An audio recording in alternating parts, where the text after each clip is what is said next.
She walked in at 6:17 a.m. The scent of stale perfume hit first, cheap, over-applied, and foreign to our home. Her heels clicked across the tile, like punctuation marks on a confession she wasn't brave enough to say out loud. She didn't expect me to be up, but I was. Not out of suspicion, out of habit. I always got our son ready for school. She used to help. That was back when girls' night meant wine and Netflix with Laura and Kim, not overnight absences and cab receipts from districts where none of them lived. I was kneeling, tying our kids' sneakers, when I saw her in my periphery. Hair still curled from last night. Eye makeup smudged like she'd either cried or didn't care. Girls' night ran late, she said, voice light, too light, like she was hoping I'd skip the obvious. She didn't even look at me, just dropped her clutch on the counter and opened the fridge like nothing was off. I pulled the last knot tight, stood up, and said, "Hope it was worth it." She froze for just a second, just long enough. Then the smirk returned. That same smirk I used to love when it was meant for me. "Why are you so cold lately?" I turned away, grabbed the lunchbox I packed every damn day, and handed it to our son. "Practicing for when you're gone." Her laugh was loud. Too loud. Forced and sharp and meant to puncture the air, like she was trying to reassert the upper hand.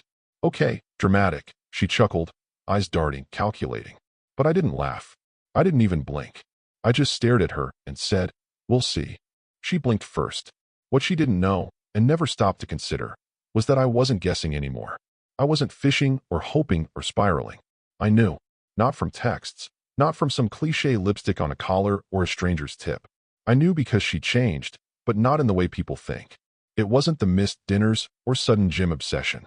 It was the silence, the smugness, the invisible contract she thought she was holding over my head, and the smell, not of him, but of the absence of fear. You can always tell when someone isn't afraid of losing you anymore. I was done confronting. That's what she expected. A messy argument, a thrown glass, a desperate "who is he?" No, what she got instead was distance. Calm, studied distance.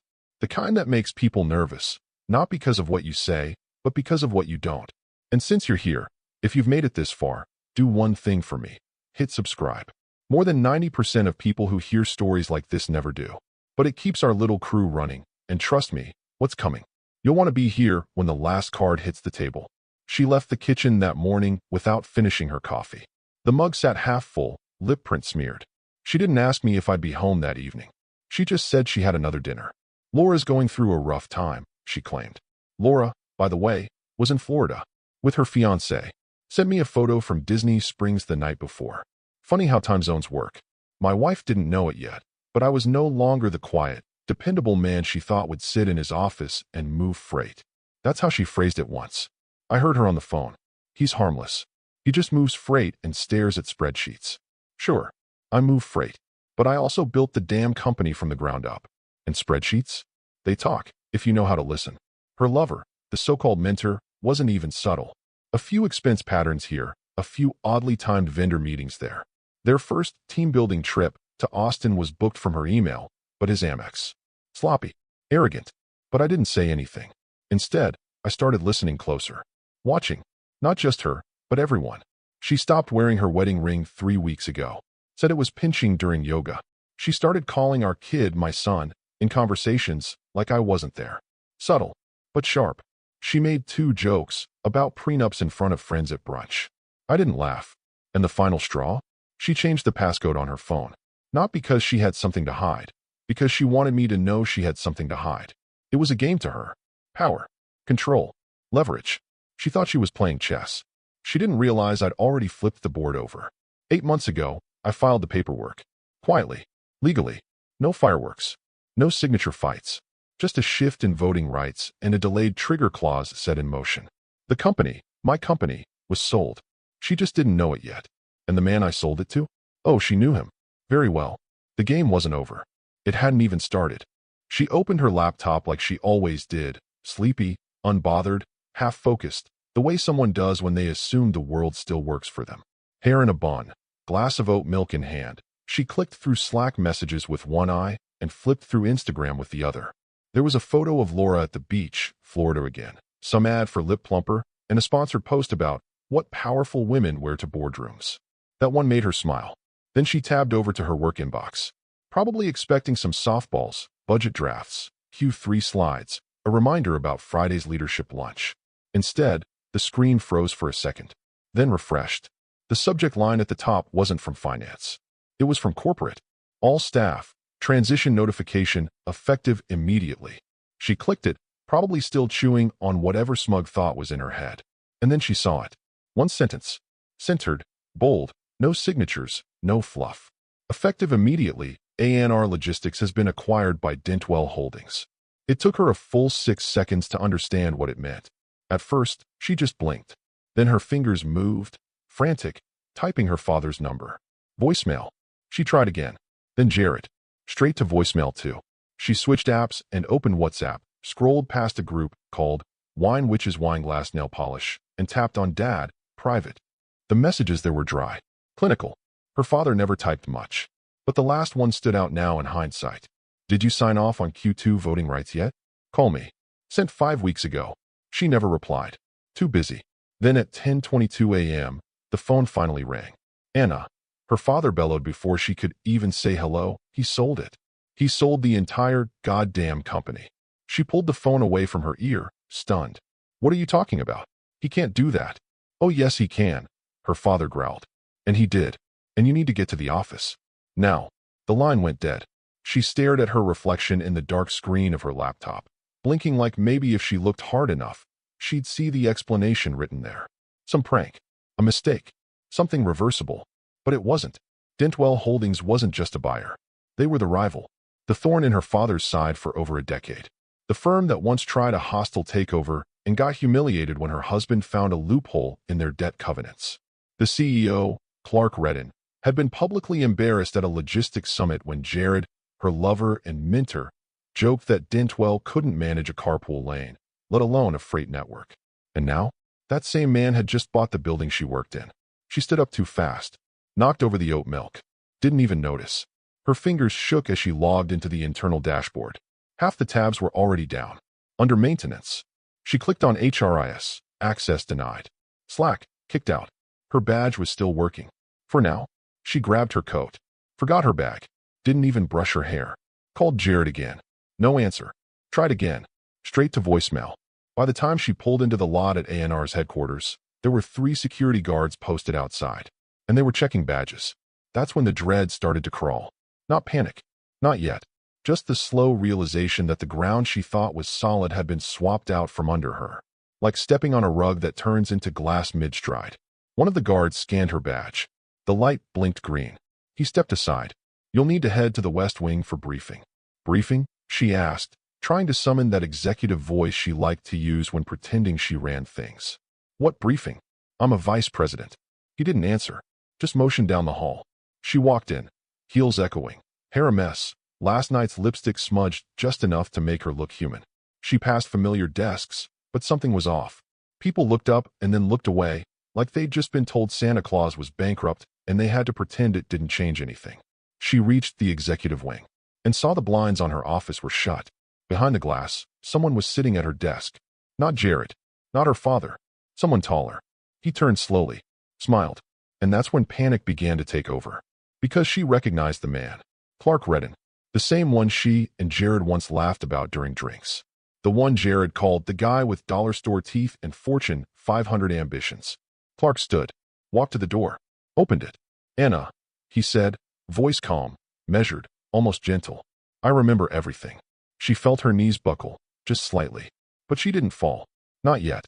By the time Jared showed up, tie crooked, hair uncombed, the panic still half hidden behind his sales executive swagger. She was already pacing in the lobby like a lioness waiting for a cage to be lowered. She didn't even say hello, just grabbed his arm and hissed, "We need to get to my office." Now, Jared glanced around, pretending to wave at one of the interns, pretending it was still their building. "Relax," he muttered. "It's just some acquisition stunt. Probably a shell play. Dentwell doesn't have the liquidity to." But the double doors to the executive wing said otherwise. New security scanners. A fresh sign-in table manned by a face she didn't recognize, middle-aged, serious, clipboard in hand. And behind him, a logo that hadn't existed there yesterday.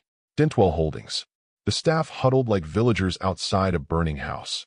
No one sure whether to run or keep filming. Half whispers. Nervous glances. One woman cried quietly near the espresso machine. Someone else asked if PTO balances would be honored under new leadership. The word restructure floated through the air like a virus. Anna stormed forward, badge in hand, marching like she owned the place. She always walked that way, even when she wasn't in control. The guard didn't move. "Ma'am, the West Wing is closed to non-clearance staff." She stared at him like he'd just grown a second head. "Non-clearance? This is my building." "Not anymore," he replied, and nodded at the glass behind her. Her office. Her corner space.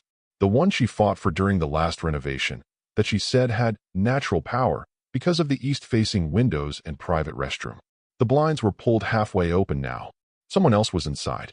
She stepped closer, ignoring the guard, ignoring Jared, who was now whispering frantically into his phone. The man inside was tall, immaculate charcoal suit, crisp white shirt, no tie, confidence in human form. He was shaking hands with one of the tech directors, laughing politely, calm, in that way only someone with all the cards could afford to be. Then he turned, and Anna's heart stopped. Clark Redden, not a ghost, not a rumor, not a proxy. Him, in her office, in their company, and he wasn't there as a guest. He smiled when he saw her. It wasn't cruel. That would have been too easy. No, it was worse than cruel. It was gracious, like he was letting her live in the seconds before the blade dropped. "Anna," he said as he opened the glass door and stepped out, voice low and smooth as a courtroom dagger. "It's been a while." She swallowed, her mouth suddenly bone dry. "Clark, I didn't know you were." He tilted his head. "Coming?" "No, I'm sure you didn't." Then his eyes flicked to Jared, who had finally ended his call and now looked as pale as unbleached paper. Jared, still calling me carpetbag Redden behind my back." Jared opened his mouth, closed it. Clark smiled again. "I remember everything," he said, turning his attention back to Anna. "Every remark, every joke, every dismissive little note left out during your last budget presentation. Oh, and Jared's leaked to Freight Weekly? The email calling us structurally obsolete, with glorified janitors in board seats." He chuckled softly. "Love that one." Anna felt the room closing in. The white noise of background chatter faded. Somewhere behind her, a printer beeped out a paper jam error like a faint scream. She reached out, maybe for the wall, maybe for Jared. She couldn't tell, but steadied herself. "I don't understand," she said, her voice suddenly far too small for the space she once ruled. Clark shrugged. "Of course you don't. Because you didn't have to. You've always had someone clearing the way. Your father, Jared, and, of course, your husband." Anna's stomach flipped. Clark continued, voice lower now. "You never once thought he'd see what was right in front of him, or that he'd care." He leaned just slightly closer. "But I did. I saw it all. And when the opportunity came to partner with someone just as underestimated, I didn't hesitate." She blinked hard, trying to shake the ringing in her ears. "Partner." Clark stepped back, gestured to the office behind him. "Senior strategic partner," he said. "Check the new nameplate." Then he turned, walked back through the glass door, and shut it behind him. This time, the blinds closed completely. Wednesday started with a lie. Anna walked into HQ like it was still hers, like the glass hadn't turned against her, like the whispers didn't follow her heels.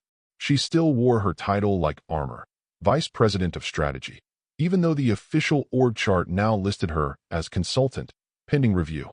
She told herself it was temporary, a hiccup, something her father could smooth out behind the scenes once this transition chaos passed. But by 9:12 a.m., reality started pulling bricks from under her feet. The first email bounced. Not hers, Jared's. She'd sent him a quick forward about rescheduling the West Coast integration call, and it shot back seconds later. "Delivery failed. User does not exist." She hit refresh. Tried again. Same error. She checked Slack. Jared's name was gone. His profile erased. The little photo of him holding a tennis racket at a charity match vanished. Then her desk phone rang. "Security. Ms. Langston, could you confirm whether Mr. Jared Powell is in the building?" She blinked. I don't know. What? We just need confirmation.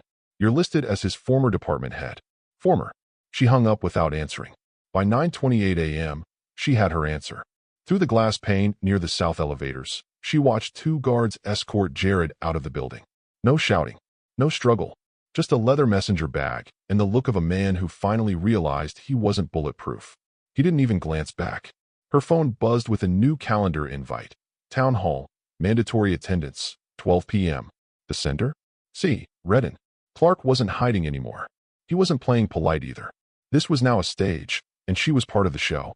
She spent the next 2 hours trying to salvage some kind of status, calling old department heads, reaching out to legal, even trying to find the name of someone, anyone, on the Dentwell acquisition team who might sympathize. No one answered. Or worse, they answered with tight, rehearsed phrases like, "I'm sorry, I'm not authorized to speak on that," and "you'll need to redirect those queries through the transition liaison." They weren't just ignoring her. They were afraid to be seen talking to her. By noon, the atrium was full. Over 100 staff, managers, coordinators, IT leads, warehouse floor liaisons, sitting in rows like schoolchildren waiting for their report cards. The projector screen glowed at the front. No preamble, no logos, just a single title. Q4 realignment. Cut the fat. The room fell quiet. Clark walked in, not flanked by lawyers or advisors, but alone. Cool, collected, sleeves rolled up like he was there to fix a leaky pipe, not gut an organization. He didn't use a microphone. "Some of you are probably wondering what comes next," he said. "So let's be clear." Click. The first slide. A chart labeled redundant leadership, pending review. Under it, 4 names. Hers was second. The blood drained from her face. Click. A second slide. Misuse of leave policies, ongoing audit. A blurry photo filled the screen. Her, smiling, holding a wine glass, dressed in white linen, sitting under string lights at a downtown bar she thought was discreet. In the corner, timestamp. Wednesday, 8:42 p.m. The same night, she had submitted medical leave forms citing stress and an urgent family matter. Someone gasped. A man in front of her actually turned and stared, mouth slightly open. Clark didn't blink. "All investigations are being handled by an external compliance auditor," he continued. "Transparency matters. Trust matters. We're not just restructuring. We're cleansing." Her hands were clenched so tight her nails bit into her palms. She wanted to stand, to scream, to say the photo was out of context, that it was a one-time slip, that she earned her leave. But nothing came out, because she knew he had more. And that silence, that pause he left hanging after the word cleansing, that wasn't a threat. It was a promise. The meeting ended with no questions, no applause, just the low hum of terminal dread. She didn't go back to her desk, because it wasn't hers anymore. That night she didn't go home. She didn't go to Jared's place either. He wasn't answering texts, calls, or even LinkedIn messages now. His profile had gone from Director of Operations at A&R Logistics to a blank gray circle that said, "This account no longer exists." So she drove, aimlessly at first, then with purpose, toward her father's townhouse in Ridgeview, the same one where they used to host post-strategy dinners and laugh about how clean the books looked after Q3 restructuring. Now it just looked dark, cold. She let herself in with the spare key, walked past the oil painting of the freighter ship her father had commissioned in '04, and went straight to the den. That's where he kept the old files. Not digital ones. Paper. The real stuff. Legal folders in fireproof boxes, each one labeled in his tight, slanted handwriting. She wasn't even sure what she was looking for. A loophole, maybe. Proof the sale was invalid. Something that could give her the leverage she once wielded so effortlessly in boardrooms. It took over an hour. 2 mugs of cold coffee later, she found it. A manila folder labeled CAP table, growth ERA. Inside, quarterly equity statements, investor side letters, even cocktail napkin sketches from the early years when the company was little more than 5 trucks, 2 laptops, and a promise. And then, there it was, tucked between a vendor agreement and a set of partially redacted investor notes. A clause. Simple, dry, unassuming. In the event of a full asset transfer initiated by the founding party, majority control may revert to the silent shareholder possessing 51% equity, per vesting protections established in Schedule D. Her eyes scanned it twice, 3 times. 51%. That was him. Her husband. She remembered the argument now. It was years ago, maybe 2017. He'd wanted the majority stake to secure a bridge loan. She and her father both agreed temporarily was fine. After all, she'd said, we're all on the same team. But the transfer never reversed. The paperwork never updated. Her father had let it slide. Too much going on. And she was too busy mocking Dentwell in conference rooms and sipping Chardonnay during off-site retreats to notice. She flipped to Schedule D. The handwriting wasn't even hers. It was her husband's. Silent shareholder rights to override board upon confirmed liquidity event. Confirmed. Like, say, a full-scale acquisition by Dentwell Holdings. He didn't just let this happen. He designed it. She dropped the folder. It landed with a soft thud that felt louder than it was. Her hands were shaking now, not out of rage, out of something worse. The knowledge that everything she'd built her confidence on, the smug control, the whispered assumptions that he was just good at numbers, was hollow. He hadn't reacted when she stopped wearing the ring. He hadn't raised his voice when she started locking her phone. He hadn't begged when Jared started showing up just to grab files late at night. He had smiled, nodded, packed their son's lunches, kept the books, and prepared. She sat there for almost 20 minutes in total stillness, knees pressed together, elbows on the glass table where they used to play Monopoly and joke that her father cheated by hoarding the orange properties. She finally whispered, "Oh my God," but it wasn't a prayer. It was a reckoning, because now she knew. It was never a fight. It was a forfeiture she didn't realize she'd signed. By Thursday morning, the silence had turned hostile. Her phone, a weapon once capable of flipping vendor negotiations and board decisions with a single text, had become a graveyard. She scrolled through names that used to matter. Ray Mendelson, VP of Finance. Vanessa Choi, HR lead. Gavin from Risk. None answered. Not a single blue checkmark on her messages. A few were read, then quietly ignored. The rest, left untouched, as if her name alone had turned radioactive. She tried email next. Subject lines like important, clarification needed, and urgent request, transition meeting, fired off into the void. No replies. And then she saw it. One of her last desperate drafts, sent to 4 senior execs she'd once wined and dined at her house on New Year's Eve. "You all know me. You know this isn't right. Clark is trying to erase the very people who built this company. My father's legacy is at stake. Please, let's talk before this becomes irreversible." Unread. All of them. She stared at the screen, lips parted. The silence wasn't accidental. It was coordinated. She finally called Malcolm. He was the oldest member of the board, retired now, technically, but still a whisperer in key circles. He picked up on the second ring. "Anna," he said, voice low, exhausted. "I was wondering how long it would take." "Malcolm, thank God." She exhaled, stepping into her bathroom and locking the door even though she was alone. "Listen, I know things look crazy from the outside, but this Dentwell thing, it's a power grab. We need to. I'm not getting involved." The words hit like a backhand. "What? You heard me. I've been fielding calls all week. Everyone's walking away from this fire while you're still holding the match." "Malcolm, that's not fair," she snapped. "I didn't do anything. Clark is blowing everything out of proportion. This isn't about me. It's about the company and the transition." "No," he interrupted, his voice suddenly sharp. "This is about what you and Jared did to him." There was a pause, a silence she didn't know how to fill. "Did to who?" she asked, genuinely lost. Malcolm scoffed, and for the first time, there was something in his tone she'd never heard before. "Disgust. Your husband, Anna. You really think he didn't know?" She said nothing. 4 years ago, you laughed in his face during the offsite in Palm Springs. Called him logistics wallpaper in front of 2 department heads. You remember that? Jared stood behind him, making faces while you pretended he was invisible. You really believed he didn't catch any of it. That was a joke. No, Anna. He was the joke. You made sure of it. Her mouth opened. No words came. "I warned you back then. Said don't mix heat with home. You didn't listen." And then, click. He hung up. She stood there, phone pressed to her ear, blinking at her own reflection in the mirror. Her robe hung slightly off her shoulder. Her hair was tied back. She looked like someone playing a version of herself. Like someone pretending to be calm. But there was no calm. Only absence. That night, she sat in her home office with a glass of something she didn't even remember pouring, flipping through old LinkedIn messages. Congratulations from people she didn't remember. Flattery from employees she barely thanked. The ghost of a kingdom that now pretended she never ruled. One message caught her eye. Dated 2 years ago. From her husband. A joke. Just one line. "It's amazing how much you can learn in silence." At the time, she'd laughed. Now, she didn't even blink. Friday, 9:04 a.m. The conference room was colder than she remembered. Maybe it was the new ventilation system Dentwell installed. Or maybe it was just the absence of control. Hers, her father's, everyone's. The old framed photograph of ANR's founding team was gone from the wall, replaced by a minimalist print that read, "Disruption requires discipline." She sat at the long glass table, fingers clasped too tightly, trying to keep her breathing measured. Across from her, a trio of Dentwell legal reps organized their materials like surgeons prepping for an amputation. No one offered coffee. No one asked how traffic was. These weren't people interested in small talk.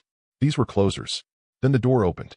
Her father walked in like a thundercloud, pinstriped, jaw locked, tie slightly skewed, because he'd gotten dressed in a rage. The kind of man whose entire identity was built on not being surprised. And yet here he was, looking like the world had changed overnight, and someone forgot to give him a map. He didn't sit, just threw his coat across the back of the nearest chair and barked. Let's make one thing clear. This is not over. The lead counsel, an older man named Hirsch, silver hair, tie like a scalpel, barely looked up. Of course, he said calmly, and slid a leather folder across the table. But before we proceed with any assumptions, I'd like to direct your attention to page 3. Her father frowned, flipping through the document with the same disdain he reserved for competitors he didn't respect. Then he stopped. One line. It was all it took. Board seat designation, honorary. No voting authority assigned or retained following equity restructuring, 2018. The blood visibly drained from her father's face. His mouth opened, but no words came. She leaned in, her voice a low whisper. He tricked you. Her father didn't respond, because he already knew. He remembered the moment now, 2018, during a liquidity crunch when the numbers were tight and her husband had floated the idea of streamlining governance. He said something about legacy roles and clean optics for future investors. Her father had brushed it off, said, sure, as long as I'm still in the room. But her husband had never fought him, never pushed, just nodded, smiled, and drafted the paperwork. And now? Now he'd weaponized it. Hirsch continued, voice smooth, like he'd done this 1,000 times before. The acquisition terms were agreed to under full compliance. All necessary filings were reviewed and finalized with your family's equity proxy. You were notified of the transactional window per state regulation, and there were no objections raised. Her father clenched his jaw. Anna could see it happening, the walls closing in. The realization that the legacy he built had not just been taken, but surrendered, silently, under the assumption that trust could protect you in a room full of sharks. She tried to reassert control. We want a meeting with Clark, she snapped. Now, this isn't how you treat former partners. My father, your father, Hirsch interrupted gently, no longer holds any relevant stake. And as of this morning, you are no longer listed as an internal consultant. She blinked. What? Your access will be formally revoked by close of business. Her father looked at her. The first time he had really looked at her all week. There was no blame in his eyes, just quiet devastation, like watching someone realize they'd been walking toward a cliff they built themselves. She reached for the folder. Her hand brushed his. He pulled away, not violently, not with anger, just distance. Hirsch stood. If there are any additional questions, they'll need to go through external counsel. We'll be retaining no further contact directly. No one else in the room moved. No papers shuffled. No pens clicked. The silence was thick, suffocating, not empty, but filled with the sound of power shifting hands. Her father finally spoke. Soft, measured. He knew every step before we took it. Hirsch didn't answer. He didn't have to. They left the room without shaking hands. No goodbye, no fake niceties. In the elevator, her father didn't speak. But when they reached the lobby, he turned to her and said, with a quiet finality she'd never heard in his voice before, we were never in charge, Anna. We just thought we were. Then he walked out. Alone. Monday, 6:37 a.m. She woke up to her phone buzzing violently against the nightstand. Not a text. Not a call. Just a wall of notifications, Twitter, LinkedIn, email, even WhatsApp. Some messages came from old industry peers. Others from numbers she hadn't saved. The kind of chaos that smells like blood in the water. And in the center of it all was one subject line she couldn't ignore. Dentwell Holdings, press announcement. Executive realignment effective immediately. She clicked it, still half asleep, heart already picking up speed. The body of the email was short, brutal, corporate language sharpened into a guillotine. Effective immediately, executive realignment begins. Prior misconduct investigations are being reopened under new leadership oversight. Specific attention is being directed toward expense abuse, leave falsification, and conflicts of interest. There were no names listed, but she didn't need names. The rest of the industry filled in the blanks within the hour. A Reddit thread appeared on r/supply chain insider titled, Dentwell just nuked NR's old guard. You know who's toast. Her name was in the second comment. Then a tweet from @Logistics Leaks posted a screen cap of her consultant, pending review title, followed by, that didn't age well. By 8 a.m., she was trending on FreightLinked, the industry's boutique discussion board. An anonymous source had leaked snippets of an email thread, Jared's words, laughing about milking the old man's company dry while playing house with his wife. Another quoted message read, "At this point, I could slap the CFO and no one would notice." She gasped aloud, actually gasped, because she remembered the thread. The night Jared had one too many glasses of scotch and forwarded those jokes to her from his personal account, adding a little LOL at the end. She hadn't responded, but she hadn't deleted it either. She opened LinkedIn, heart pounding, ready to post a vague statement. Something about transition, about new chapters and lessons learned. Instead, she was met with a screen she'd never seen before. "Your account has been temporarily restricted due to suspicious activity. Please contact support to verify your identity." She blinked. Tried again. Same screen. She reached for her tablet. Same message. Then her desktop. Same lockout. Her professional life. Her persona, her curated empire of posts about scaling people, not just profits, was gone. Not deactivated. Not paused. Quarantined. By 8:31 a.m., a private Slack channel from one of her old consulting circles leaked screenshots of internal Dentwell documents listing her and Jared under a heading that read, "Legacy Risk Assets." Someone added a GIF of a dumpster fire. She texted Laura. No response. Tried calling her father. Straight to voicemail. Her inbox showed 23 new emails. Only one stood out. Subject, FWD, Formal HR Review Notice, Access Revoked. No greeting. Just an attached PDF. She opened it. Saw her name at the top. Then the sentence that hollowed her out. "Your employment status has been administratively closed due to risk evaluation and leadership conflict of interest. Per acquisition policy, all severance claims are now void." Void. No appeals. No back pay. No parachute. It was over. Not in a courtroom. Not in some screaming match or bitter HR phone call. But in a single click. A dozen years of networking, mentoring, side deals, holiday parties, softball games, late-night work trips, erased in a memo written by someone who'd probably never even met her. She sat on the floor of her bedroom. The sun through the blinds cast stripes across her bare arms. Her phone buzzed again, another Reddit mention. A meme. Her face photoshopped over a sinking ship. She didn't move. She didn't cry. She just stared at the screen. Because this wasn't a scandal. It was a strategy. And she'd never even seen it coming. Tuesday, 9:41 p.m. She was sitting at her kitchen counter, still in the same clothes from yesterday. The wine bottle was open, half drained, untouched. Her laptop glowed weakly across from her, screen frozen on a thread titled "The Logistics Coup of the Decade." They called it a masterclass, praised Dentwell's timing, marveled at the silence, the elegance. One commenter wrote, "This was war, and nobody fired a shot." She wanted to scream, but the house was too quiet. Her father hadn't returned her calls. Jared had gone radio silent. And the only messages she'd received in the last 24 hours were journalists fishing for comment and former interns pretending not to know her. Then her phone rang. No caller ID. Just a location tag, Ridgeview. Her stomach dropped. She answered. "Dad." The line was quiet at first. She could hear his breath, shallow, deliberate. When he finally spoke, his voice wasn't angry. It wasn't disappointed. It was hollow. "Everything's gone," he said. She didn't speak. "Our shares. My legacy. Your reputation." His voice cracked for the first time in years. "All of it." She blinked hard, gripping the edge of the counter. "He can't do this," she whispered. Silence. Then her father's voice came back, sharper now. Not loud. Just resigned. "Oh yes he can. And you need to see who he sold it to." Ping. Her laptop screen blinked. New email. Subject, FWD. Execution file, confidential. From her father's private inbox. She opened it. One image. A handshake. Her husband. Calm. Tie slightly loosened. That unreadable half-smile he always wore when people underestimated him. Next to him, Clark Redden, smiling just as wide. Below it, a caption burned into the image like a brand. Acquisition date, 8 months ago. Conditions delayed by mutual strategy. She stared at it. No blinking. No breathing. Just stillness. 8 months ago. Before the demotion. Before the realignment. Before Jared started using words like leverage in bed.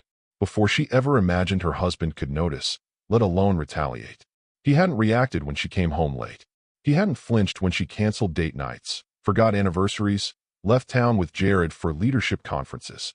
He just nodded, took care of their son, folded laundry, and built this. Her fingers trembled over the mouse. She clicked on the file's metadata. The original upload date? 2 days after she told Jared that he'd never do anything. She remembered that night, laughing in the passenger seat of a rented black SUV, Jared's hand on her knee, the glow of a hotel bar still fresh on her skin. Michael, Jared had said. He's just background noise. She had smiled. Smug. Confident. Certain. She hadn't known she was already living in the wreckage. That the paperwork was already signed. That the men she mocked had been planning their response in silence. She stood slowly, walked to the fridge, opened it without thinking. Nothing inside but a half-empty container of blueberries and an expired bottle of salad dressing. She shut the door. The house echoed like a cathedral. Her father hadn't said goodbye on the phone. Just hung up. Not out of anger. Because there was nothing left to say.